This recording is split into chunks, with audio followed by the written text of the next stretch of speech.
All right, so get ready, because we're diving deep into a world that might just bend your mind a little bit. You all chose Autobiography of a Yogi. It's a classic. It is, and we're here to unpack some of the most thought-provoking parts. Yeah, it's Paramhansa Yogananda's journey as a yogi. It is. And it's packed with, like, wild experiences, insights into yogic philosophy. Exactly. We're talking past lives, miraculous healings, the power of the mind. Even a saint who never sleeps. That one got me. All right, so let's start at the beginning. Yogananda talks about these early memories that suggest he had a past life as a yogi in the Himalayas. What do you make of that? Well, it's a fascinating concept, this idea that our consciousness might not be limited to a single lifetime. Right. And Yogananda isn't the only one to have described these sorts of experiences, but it definitely challenges our typical Western understanding of, like, time and self. For sure. And then there's that story about Yogananda as a kid. You know, his sister Uma's got a boil on her leg. Oh, yeah. Putting this ointment on it. And all of a sudden, Yogananda puts some of the ointment on his own arm, perfectly healthy spot. And when Uma asks why, he says, "Well, sis, I feel I am going to have a boil tomorrow. I am testing your ointment on the spot where the boil will appear." Wow. And of course, the next day, a boil appears exactly where he put the ointment. What does that tell us about intuition? Or, I don't know, precognitive abilities? It's a pretty striking example, that's for sure. It makes you wonder what our minds are capable of. Right. Could it be just a wild coincidence? Yeah. Sure. But it also raises questions about whether we have access to information beyond our five senses. Right. And maybe even beyond linear time. It really makes you think. Now, the book also gives us a glimpse into Yogananda's family life. His father was this successful railway executive, but incredibly strict and disciplined. Interesting. Lived very simply, shunned luxuries, and was known for his strong ethics. Okay. He even refused to profit from helping organize a bank, Really? doing it purely out of duty. His actions seem to reflect a key principle in yogic philosophy, actually. Oh, how so? Detachment from material possessions. Interesting. Okay. So he wasn't driven by personal gain. His wealth just came as a byproduct of his dedication to his work. So there's this ironic twist. Years later, an accountant discovers that Yogananda's father never claimed like almost $41,250 in overdue bonuses. Wow. The company gives him a check, but he's unfazed. It's almost a contradiction, isn't it? Not necessarily. It actually kind of reinforces that idea of detachment. He wasn't seeking wealth, so when it came to him, it didn't change his lifestyle or priorities. And what I find fascinating here is that this detachment, it can be applied to more than just material wealth. Oh, okay. So we can practice detachment from our emotions, our desires, I see. even our thoughts. And it's a way of cultivating inner peace and freedom. And that makes a lot of sense. And it seems like that idea of detachment played a role in shaping Yogananda's own spiritual seeking. For sure. This contrast between, the material world and this deeper yearning for something more.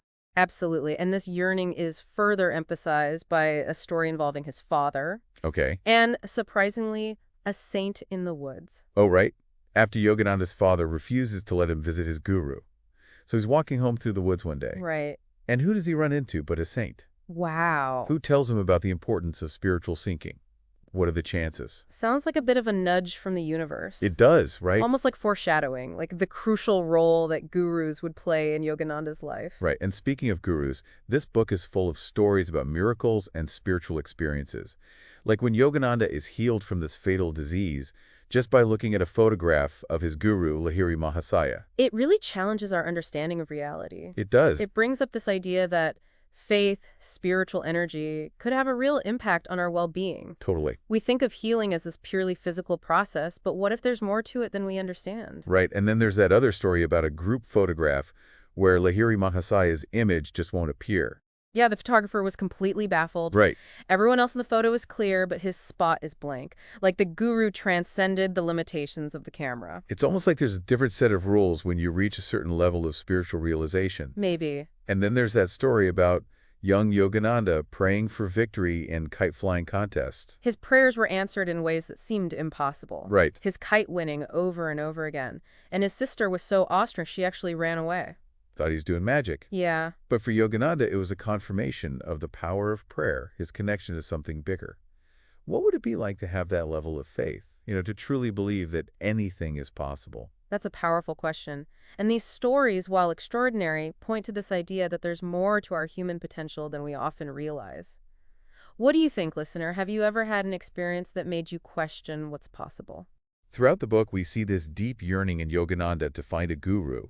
He even tries to run away to the Himalayas to find one, not once, but several times. He was driven, that burning desire to find a true master to guide him on his spiritual path.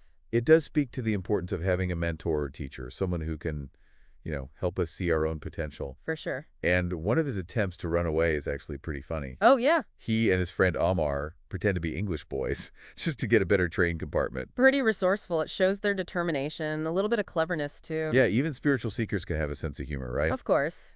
And during this journey, they meet a policeman who tells them a story about a saint who forgave his attacker. What a story, the importance of forgiveness and compassion. Even in the face of adversity. Exactly. And it highlights how prevalent spiritual seekers were in India at that time. Even a policeman's encountering a saint. Right. Which leads us finally to Yogananda meeting his guru, Sri Yukteswar Giri. This is a pivotal moment in the book. It is. This instant sense of recognition, like he had known Sri Yukteswar for lifetimes. It really is a testament to that profound connection that can exist between a guru and disciple. It makes you wonder, are there people in our lives that we've known in past lives? Oh, wow. Or who we're destined to meet in this lifetime? That's a great question. And something we might be exploring more as we go deeper into his journey. For sure. Okay, so we've got this incredible guru-disciple connection starting to form. And the interactions between Yogananda and Sri Yukteswar, I mean, they're full of, valuable yogic teachings. Like the story about Sri Yukteswar and the swarm of mosquitoes in Yogananda's room. Oh, yeah. It's like a masterclass in controlling your desires. Instead of getting annoyed or swatting at them, Right. the guru just sits there peacefully demonstrating complete mastery over his environment. It really is. It's a powerful lesson in equanimity, staying calm, undisturbed, even when things are irritating. Do you think you could do that? I don't know about that. Just stay totally chill in a room full of mosquitoes. I might need a little more practice for that. Yeah, me too. And then there's the story about the deadly cobra Oh, yeah. that slithers into the ashram. Pretty intense situation. That's putting it mildly. But Sri Yukteswar handles it with remarkable composure. Calmly guides the snake out, emphasizing fearlessness and nonviolence. It's a great example of how those yogic principles can be applied in real life. For sure. Even dangerous situations. Right. It's about remaining centered, responding with wisdom and compassion rather than reacting with fear. Right. It definitely makes you question how you would react. And this idea of balance, blending outward action with inner spiritual development. It's a recurring theme throughout the book, isn't it? Absolutely. There's a story where Sri Yukteswar scolds Yogananda for neglecting his studies to meditate. Oh, right. And then there's that incident where the police officer insults Sri Yukteswar. Yeah. And Yogananda gets super defensive. And the guru tells him to let it go, focus on his inner peace. It's about finding that sweet spot. Right. Between, our worldly responsibilities Right. and our spiritual aspirations. For sure. It's something we can all relate to, right? Finding that balance between work, family, personal life, and still making time for our own inner growth. It is. It's a constant practice. And speaking of extraordinary individuals on a spiritual journey, we can't forget the sleepless saint, Ram Gopal Muzumdar. He hasn't slept in years. Literally. It's a testament to the power of those advanced yogic practices. He explains to Yogananda that he's transcended the need for sleep through specific techniques. Really? Existing in this state of continuous ecstatic consciousness, and he even tells Yogananda that his body is not yet tuned for samadhi. Which suggests that that state is achievable. Right, through dedicated practice. Now, samadhi, for our listeners who might not be familiar, is a state of profound meditative absorption, where you experience deep union with the divine. Often described as a state of bliss and enlightenment. Exactly. The fact that someone can achieve a state where they don't need to sleep. It's incredible. It challenges our understanding of what the human body and mind are capable of. But it's important to note that these are advanced practices, years of dedicated training, guidance from a qualified teacher. Not something you can just pick up overnight. And this leads us to the introduction of Kriya Yoga. A core teaching in the book. It is. Kriya Yoga is presented as a scientific technique for spiritual development. It focuses on breath control, the manipulation of life force energy, prana. Okay. Sri Yukteswar describes it as the airplane route to God, suggesting that it's a faster path to spiritual realization compared to some traditional methods. So how does it actually work? What does it involve? It's a bit more complex than we can really get into here, but essentially it involves specific breathing techniques, postures, and mental visualizations to awaken and direct the flow of prana within the body. The idea is by controlling prana, you can control your thoughts, emotions, ultimately your destiny. It's been said that one Kriya can be as effective as a year of natural spiritual unfoldment. Wow, that's powerful. But as you said, it's not something you just learn from a book. No, you need a qualified teacher to guide you. And speaking of teachers, we've got to talk about the most mysterious figure in the book, Babaji. the deathless guru. Babaji's such an intriguing character, said to have lived for centuries, guiding this whole lineage of yogis and saints. And there are some wild stories about him, like the one about the man who jumps off a cliff to prove his devotion to Babaji, Oh, yeah. only to be miraculously resurrected by the master. It highlights that unwavering faith, the devotion that Babaji inspires in his followers. But it also raises some questions, doesn't it? About the limits of human potential, the nature of life and death, the power of belief. Could someone really live for centuries? Is that even possible? It's beyond our current scientific understanding, but the book presents it as a real possibility. Right. A glimpse into the power of a realized yogi. Then there's the story about Babaji materializing a golden palace out of thin air. It sounds like something out of a fantasy novel. I know. But the book presents it as a genuine experience, a testament to his mastery over the material world. It reminds us that our understanding of reality is limited. It does. There might be levels of existence, abilities that we haven't even begun to comprehend. What do you think, listener? Do you believe in these kinds of possibilities? And Babaji isn't the only remarkable figure Yogananda encounters. He also meets with Jagadish Chandra Bose. Oh, the renowned scientist. They have some fascinating discussions about the connection between science and spirituality. Bose was a pioneer in biophysics. He believed that his scientific discoveries pointed towards this deeper consciousness within all matter. Okay. And he and Yogananda shared a vision of a world where science and spirituality could coexist, complement each other. A vision that seems more relevant than ever It is. as we grapple with, the ethical and philosophical implications of our rapidly advancing technology. It's about finding a holistic understanding of the universe, one that encompasses both the material and the spiritual. Right. And then there's the prophecy about Yogananda's brother, Ananta. A premonition that unfortunately came true. It's a reminder of that cyclical nature of life and death. A theme that's woven throughout the book. It is. It's interesting how the book balances those profound, sometimes heavy topics with moments of humor. Oh, yeah. Like Sri Yukteswar knowing that a disciple was only praising the scenery to get a chance to smoke. It humanizes these spiritual giants, doesn't it? It does. It shows that, even enlightened beings have a sense of humor. Exactly. So as the book progresses, we see Yogananda's path leading him towards a new mission, bringing the teachings of Kriya Yoga to the West. Okay. He receives this calling directly from Sri Yukteswar, who instructs him to travel to America, share this ancient wisdom with a new audience. A pivotal turning point. It marks that shift from his life in India to his experiences in a completely different culture. And it wasn't all smooth sailing, right? His father initially resisted the idea, his first attempt at giving a lecture in English on the ship. I remember that. Total disaster. It's a humorous reminder of the challenges of cross-cultural communication, but it also highlights Yogananda's determination to follow his guru's guidance, even when things were tough. Yeah, it speaks to that trust and faith that are so essential in the guru-disciple relationship. And, despite these hurdles, Yogananda's faith never wavered. It didn't. He embraced this new chapter in his journey, a journey that would lead him to meet some of the most influential figures in the Western world, like Luther Burbank, The famous horticulturist. who shared Yogananda's vision for a more holistic approach to education. Yeah, one that was aligned with nature, individuality. They believe that true education should nurture both the mind and the spirit, fostering a deeper connection to nature and individuality. A pretty radical idea for the time, wasn't it? Definitely ahead of its time, and it's an idea that's gaining more traction today. I think so.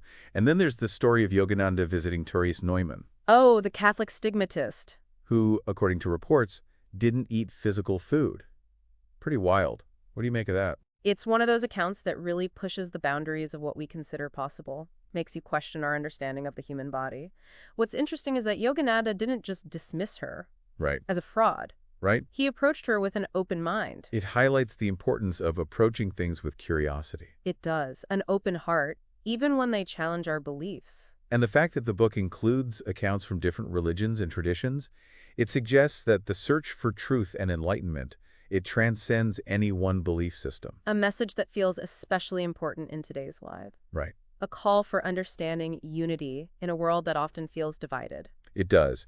And after all his travels and experiences in the West, Yogananda eventually returns to India for this emotional reunion with Sri Yukteswar. after 15 years. It's a heartwarming moment, marks this full circle in their relationship, and it's during this reunion that Sri Yukteswar reveals this startling truth. He's been working as a savior on an astral planet, helping souls attain liberation. He even offers detailed descriptions of the astral and causal realms, provides a glimpse into what might lie beyond our physical existence. Mind-blowing stuff. It suggests that, our journey doesn't end with the physical body, and that there are levels of reality that we can't even imagine. It challenges our understanding of death, the afterlife. It does. Suggests that consciousness continues to exist beyond the physical. And Yogananda's return to India, it isn't just about reuniting with his guru. Right. He has the opportunity to meet Mahatma Gandhi. Engaging in conversations about spiritual principles. Right. Their role in social activism. They shared that belief in nonviolence, the importance of spiritual values. Creating a more just and compassionate world. It's a reminder that spirituality,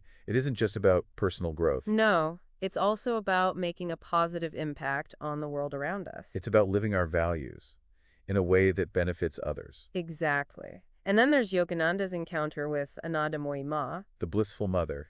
described as being in this constant state of divine communion. Her presence is described as radiant, overflowing with joy, spiritual energy. It's a powerful reminder that the path to enlightenment is open to all, regardless of gender, social standing. It really is. So as we wrap up this part of our deep dive into Autobiography of Yogi, what stands out to you the most? What's resonating? Honestly, there's so much to unpack. But that recurring theme of interconnectedness. Okay. From the stories of past lives, precognitive abilities, to the descriptions of, astral and causal realms. Right. The book suggests that we're all part of this larger cosmic tapestry. And it's not just a theoretical concept. No, it's not. The book encourages us to experience this interconnectedness through our own spiritual practices. Meditation, Kriya Yoga. the guidance of a true guru. To find our own gurus. Exactly. Whether that's a spiritual teacher, mentor, or even a friend who inspires us to grow and evolve. And to remember that the extraordinary might be closer than we think, that the divine is within us, waiting to be discovered. And it leaves us with a pretty big question. If you could meet any of the figures from this book, who would it be? What would you ask? Oh man, there are so many amazing individuals in this book. It's tough to choose. Yeah. I think for me, I'd have to go with Babaji. There's just something about him, his elusive nature and all the stories about his incredible abilities. It really sparks my curiosity. I think I'd want to ask him about the nature of time. Okay. And immortality. How can someone live for centuries? What does it even mean to transcend death? Those are some big questions that have puzzled humanity forever. They have. Maybe Babaji, with all his experience, could shed some light on those mysteries. What if death isn't the end? Right. What if it's just a transition to another state of being? It's certainly a possibility that the book makes us consider. It does. And I'd be curious to know more about Babaji's role in, guiding humanity's spiritual evolution. What's his purpose? Right. How does he choose the people he initiates? It's fascinating to think about those unseen forces that might be shaping the course of history. Maybe there are being like Babaji working behind the scenes, nudging us. It really is mind-boggling to think that there might be these advanced beings dedicated to helping us evolve. So as we wrap up our deep dive into Autobiography of a Yogi, what would you say is the key takeaway for our listener? It's an invitation to embark on our own spiritual journeys, Okay. explore the practices, teachings that resonate with us, I like that. and to seek out guidance from those who have walked the path. To find our own gurus. Exactly. Whether that's, a spiritual teacher, a mentor, or even just a friend who inspires us to grow and evolve. And to remember that the extraordinary might be closer than we think. It might be. That the divine is within us, waiting to be discovered. Beautifully said. This book is a testament to the power of human potential. It is. The transformative power of, spiritual awakening, and that boundless love and wisdom that's available to us all. It really is a book that can change your life, and it continues to inspire generations of seekers. If you haven't read it, I highly recommend adding it to your list. You won't regret it. Well, that brings us to the end of our deep dive into Autobiography of a Yogi. We've only scratched the surface, but hopefully we've given you a taste of the wisdom and wonder this book contains. And maybe even inspired you to explore further. Who knows, maybe your own journey will lead to encounters with extraordinary individuals and experiences that, challenge your understanding of reality. The possibilities are limitless. They are. Until next time, keep seeking, keep exploring, and keep diving deep.